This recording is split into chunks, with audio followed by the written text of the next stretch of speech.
দেখছেন তো অক্টোপাস পকোড়াটা কত সুন্দর হয়েছে। আর বেগুন দিয়ে যে এত সুন্দর অক্টোপাস পকোড়া বানানো যায় তা আপনারা বাড়িতে না ট্রাই করলে বুঝতে পারবেন না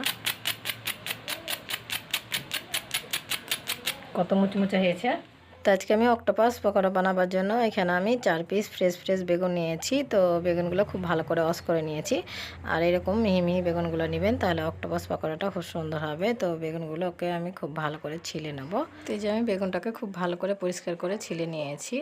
তো বাকিগুলো একই রকম করে আমি চোকাগুলো ছিলে বাদ দিয়ে একই রকম করে সব বেগুনগুলো আমি ছিলে নিয়েছি। তো বেগুনগুলো সাইডে রেখে দেবো। দিয়ে বেগুনটাকে আমি পাতলা পাতলা করে কেটে নেব। আর বেগুনটা যত পাতলা করে কাটবেন তত অক্টোপাস পকোড়াটা পারফেক্ট হবে। তো একই রকম করে আমি এই সাইডটা পাতলা পাতলা করে কেটে নিয়েছি। তো বেগুনটাকে ঘুরিয়ে নেব। দিয়ে এই সাইডটাও আমি পাতলা পাতলা করে কেটে নেব। তো একই রকম করে আমি এই সাইডটাও একবারে পাতলা পাতলা করে কেটে নিয়েছি।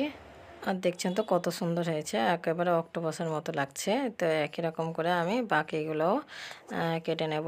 তো একই রকম করে আমি বাকিগুলো কেটে নিয়েছি। আর দেখছেন তো প্রত্যেকটা বেগুনগুলো একেবারে অক্টোপাসের মতো লাগছে। এখানে আমি একটা বড় বোল নিয়েছি। তো বলে আমি বেশি করে পানি নিয়েছি। তো এখানে আমি 1 চিমটে লবণ দিয়ে নেব। দিয়ে লবণটাকে খুব ভালোভাবে ঘুলে নেব। লবণগুলোকে আমি খুব ভালো করে ঘুলে নিয়েছি। তো বেগুনগুলোকে আমি এভাবে ডুবিয়ে 10 মিনিট রেখে দেবো। আর এভাবে 10 মিনিট রেখে দেবেন, বেগুনের যে একটা কষ থাকে সেটা চলে যাবে। তো পকোড়ার জন্য এখানে আমি 2টো ডিম নিয়েছি। তো ডিম দুটোকে ভেঙে নেব।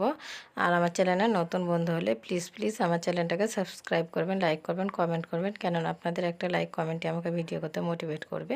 আর যারা আগে থেকে করে গেছেন তাদেরকে অনেক অনেক ধন্যবাদ। তো ডিম দুটোকে আমি ভেঙে নিয়েছি। তো 1 চিমটে লবণ দিয়ে খুব ভালোভাবে ফেটিয়ে নেব। তো যে আমি ডিম দুটোকে খুব ভালোভাবে ফেটিয়ে নিয়েছি। তো এদিকে বেগুনগুলো ডুবিয়ে রাখা 10 মিনিট হয়ে গেছে। আর এই যে বুঝতে পারছেন বেগুন থেকে কতটা কষ বেড়ে গেছে, পানিগুলো একবারে লাল হয়ে গেছে।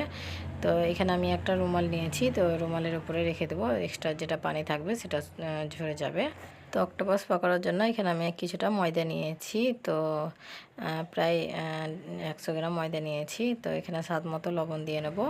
1 চিমটে হলুদ গুঁড়ো দিয়ে নেব। হাফ চামচ গুঁড়ো লঙ্কা দিয়ে নেব। হাফ চামচ ভাজা জিরে গুঁড়ো দিয়ে নেব। হাফ চামচ ভাজা গোলমরিচ গুঁড়ো দিয়ে নেব। হাফ চামচ ধনে গুঁড়ো দিয়ে নেব।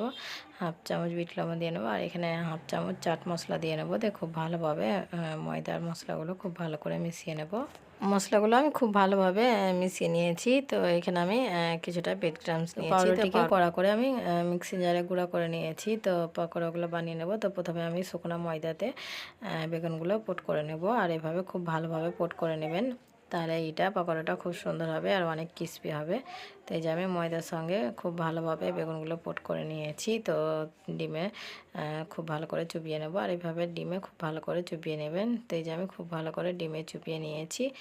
তো ব্রেড ক্রাম্বসে আমি খুব ভালো করে আবারও পোট করে নেব। আর এভাবে পোট করে নেবেন, তাহলে অক্টোপাস পকোড়াটা অনেক ক্রিস্পি হবে।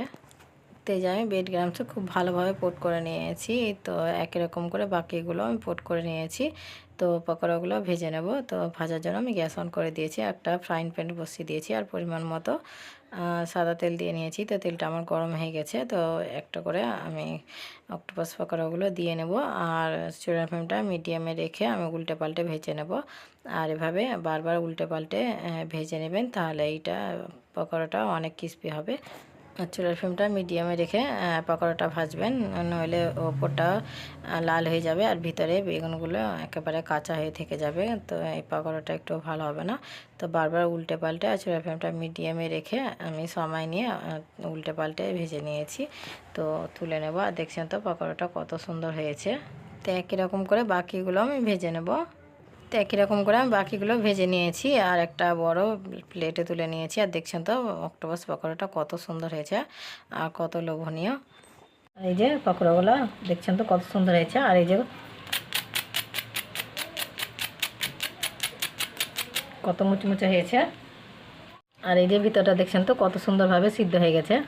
দেখলেন তো বেগুন দিয়ে কত সহজে অক্টোপাস পকোড়া বাড়িতে বানানো গেল। তো আমার এই অক্টোপাস পকোড়ার রেসিপিটা যদি ভালো লাগে তবে লাইক কমেন্ট শেয়ার করবেন। আর আমার চ্যানেলটাকে সাবস্ক্রাইব করবেন, কেননা যখনই নতুন কোনো ভিডিও আপলোড দিব সবার প্রথমে আপনার কাছে পৌঁছে যাবে।